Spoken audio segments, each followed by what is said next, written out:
GMGM. I don't usually make videos like these, but today I wanted to talk about something that is far, far bigger than crypto. Something that's been happening behind the scenes in the US right now. And people keep talking about some master plan, but nobody can ever explain what it actually is. So let me get straight into it.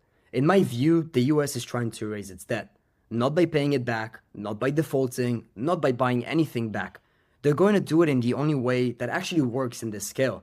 They're going to have to devalue the US dollar until this debt becomes cheap. And they basically have no other choice. There isn't even $38 trillion of real liquid money in existence. So the whole idea of paying back the debt is pretty much mathematically impossible. You can't repay something when the amount of money required literally doesn't exist. So instead of paying it, they're going to weaken the purchasing power of dollar until the real value of the debt shrinks on its own. Now here's the part most people misunderstood. This isn't about people holding dollars or people holding USDT or USDC. The real effect is that every market on earth gets repriced against a weakening currency. Stocks, crypto, gold, real estate, commodities, all of it. Every chart that you're looking at right now is all being measured against the dollar that is silently losing all of its strength.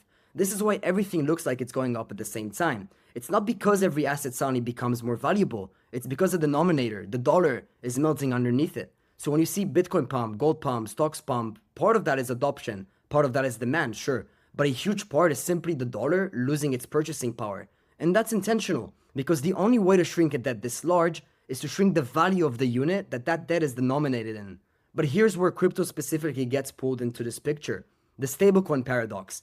Stablecoins like USDT and USDC are supposedly outside the system, but they're literally backed by the system, by US dollars, US cash, and US government debt, which means that every time the world uses stablecoins, they're actually creating more demand for these US treasuries.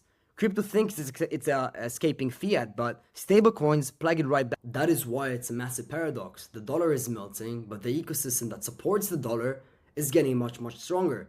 And when the US continues devaluing, which in fact it already is, your stablecoin will still say $1, but that dollar will buy less food, less rent, less everything.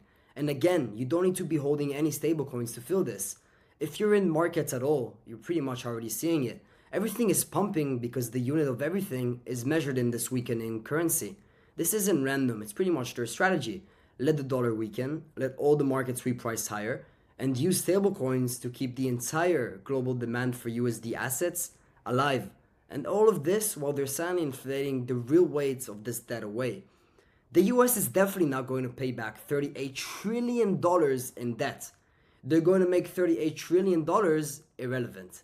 And whether people realize it or not, we're already living inside of that transition. And it's very, very soon going to completely unfold. Let me know what you all think, and thank you very much for watching.